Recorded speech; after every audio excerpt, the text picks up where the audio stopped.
ಪೂಜ್ಯ ಸಿದ್ದೇಶ್ವರ ಅಪ್ಪಾಜರನ್ನು ಸ್ಮರಿಸುತ್ತಾ, ವೇದಿಕೆಯಲ್ಲಿ ಇರತಕ್ಕಂಥ ಪೂಜ್ಯರಿಗೆ ನನ್ನ ನಮನಗಳು, ಗಣ್ಯರು ಮತ್ತು ಇಲ್ಲಿ ನೆರೆದಂಥ ಹಿರಿಯರು, ಸಹೋದರ ಸಹೋದರಿಯರು, ಶರಣರಿಗೆ ನನ್ನ ಅನಂತ ನಮಸ್ಕಾರಗಳು. ಇವತ್ತು ಇಲ್ಲಿ ಬಂದು ಮಾತಾಡ್ಬೇಕಂದ್ರೆ ಅದಕ್ಕೊಂದು ನನಗೆ ಭಾಳ ಎಮೋಷ್ನಲ್ ಆಗುತ್ತೆ, ಅದು ವಿಶೇಷನ ಆಗುತ್ತೆ. ನಾವು ಊರಿಂದ ಬಂದು ಇದೆಲ್ಲ ಗ್ರೌಂಡಾಗ ಕುತ್ಕೊಂಡು 6ಕ್ಕೆ ಸಿದ್ದೇಶ್ವರಪ್ಪರ ಪ್ರವಚನ ಕೇಳ್ತಿದ್ದೇವೆ ಸಣ್ಣವರಿದ್ದಾಗ. ಅದಾದಮೇಲೆ ವಿದ್ಯಾಭ್ಯಾಸ ಮುಗಿಸ್ಕೊಂಡು ಬೇರೆ ಬೇರೆಕ್ಕೆಲ್ಲ ಕಲ್ತ್ಕೊಂಡು ಪ್ರತಿ ವರ್ಷ ಭಾರತಕ್ಕೆ ಬಂದಾಗ ಬಿಜಾಪುರಕ್ಕೆ ಬಂದರೆ ಇಲ್ಲಿ ಬಂದು ಅಪ್ಪರ ಆಶೀರ್ವಾದ ತಗೋತಿದ್ದೇವೆ.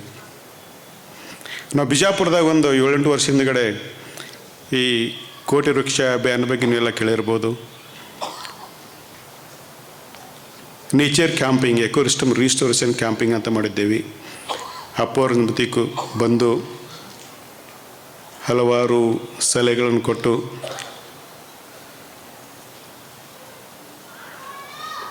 ನಮ್ಮ ಜೊತೆ ಕೂತ್ಕೊಂಡು ಎಲ್ಲ ಏನೇನು ಮಾಡ್ಬೇಕಂತ ಎಲ್ಲ ಹೇಳಿ ಒಂದು ಮಾರ್ಗದರ್ಶನ ಮಾಡಿದರು. ಆ ಮಾರ್ಗದರ್ಶನದಲ್ಲಿ ಒಂದು ವೃಕ್ಷ ಆಧಾರಿತ ಕೃಷಿ, ನೈಸರ್ಗಿಕ ಕೃಷಿ, ನಮ್ಮ ಜಡೊತ್ತುಗಳನ್ನು ಪುನಶ್ಚೇತನ. ಇದು ಯಾಕೆ ಹೇಳ್ತೀನಿ ಅಂತಂದ್ರೆ ಅವರ ದೂರದೃಷ್ಟಿ ತುಂಬ ಮುಂದಾಗಿದ್ದಿತ್ತು. ನಾನು ಎಲ್ಲ ಕಡೆ ಅಭ್ಯಾಸ ಮಾಡ್ಕೊತ ಹೋಗಿ ಕೃಷಿ ಅರಣ್ಯ, ಜೆನೆಟಿಕ್ ಇಂಜಿನಿಯರಿಂಗು, ಸ್ಪೇಸ್ ರಿಸರ್ಚು, ಇಸ್ರೋಳಗೆಲ್ಲ ಕೆಲಸ ಮಾಡಿ ಹೊರಗಡೆ ಹೋಗಿ 50ಕ್ಕೂ ಹೆಚ್ಚು ರಾಷ್ಟ್ರಗಳಲ್ಲಿ ನಾವು ಕೃಷಿ ಬಗ್ಗೆ, ಹವಾಮಾನ ವೈಪರೀತ್ಯ ಬಗ್ಗೆ, ಗ್ಲೋಬಲ್ ವಾರ್ಮಿಂಗ್ ಬಗ್ಗೆ ಎಲ್ಲ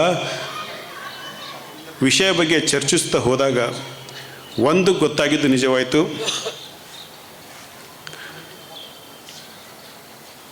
ನಮ್ಮ ಕೃಷಿ ಶುರುವಾಗಿದ್ದೇ ಗೋ ಆಧಾರಿತ, ನಂದಿ ಆಧಾರಿತ, ಮರ ಆಧಾರಿತ ಅಂತ.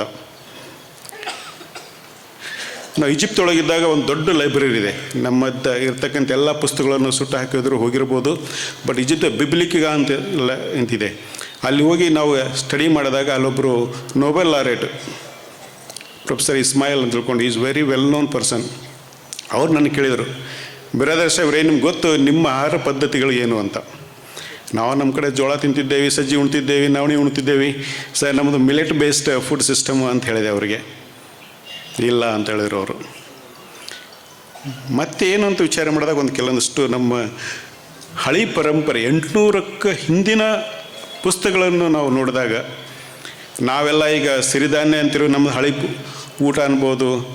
ಅದಕ್ಕಿಂತ ನೋಡಿದಾಗ ನಿಮಗೊಂದು ಸಿಂಪಲ್ಲಾಗಿ ನಾವು ಹಳಿ ಮಹರ್ಷಿಗಳನ್ನು ನೋಡಿದರೆ ಗೊತ್ತಾಗುತ್ತಾ, ಅದ್ರ ಹಿಂದುಗಡೆ ಆಕಳು ಇರ್ತಿತ್ತು, ಎತ್ತುಗಳು ಇರ್ತಿದ್ದು, ಮರಗಳಿರ್ತಿತ್ತು, ಹಣ್ಣುಗಳು ಇರ್ತಿದ್ದು. ಅದನ್ನೆಲ್ಲ ವಿಚಾರ ಮಾಡಿದಾಗ ನಮ್ಮ ಆಹಾರ ಪದ್ಧತಿ, ನಮ್ಮ ಎನಾಟಮಿ ಅಂದರೆ ನಮ್ಮ ಬಾಲದ ಎನಾಟಮಿ ಹೆಂಗಿದೆ, ಹಲ್ಲುಗಳು ಹೆಂಗಿದೆ, ಜೀರ್ಣಕ್ರಿಯೆ ಹೆಂಗೆ ಎಲ್ಲ ನೋಡಿದಾಗ ನಮಗಿರೋದಂಥ ಆಹಾರ ಪದ್ಧತಿಗಳು ಗೊತ್ತಾಗಿದ್ದು ಹಣ್ಣು, ಹಂಪಲ, ಗೆಡ್ಡೆ, ಗೆಣಸು, ಹಾಲು, ಹಂಪಲ ಅಂತ. ಹೌದಲ್ವಾ, ಇದು ಹೇಗೆ ಸಾಧ್ಯ ಅಂತ ನೋಡಿದಾಗ ನಾವೆಲ್ಲ ಈಗ ಸಿರಿಧಾನ್ಯ ಬಗ್ಗೆ ತುಂಬ ನಾವು ಮಾಡರ್ನ್ ಅಗ್ರಿಕಲ್ಚರ್ ಒಳಗೆ ತೃಣಧಾನ್ಯ ಅಂತ ಹೇಳಿದರು, ಅದಕ್ಕೂ ನಾವು ಒಪ್ಕೊಂಡಿದ್ದೇವೆ.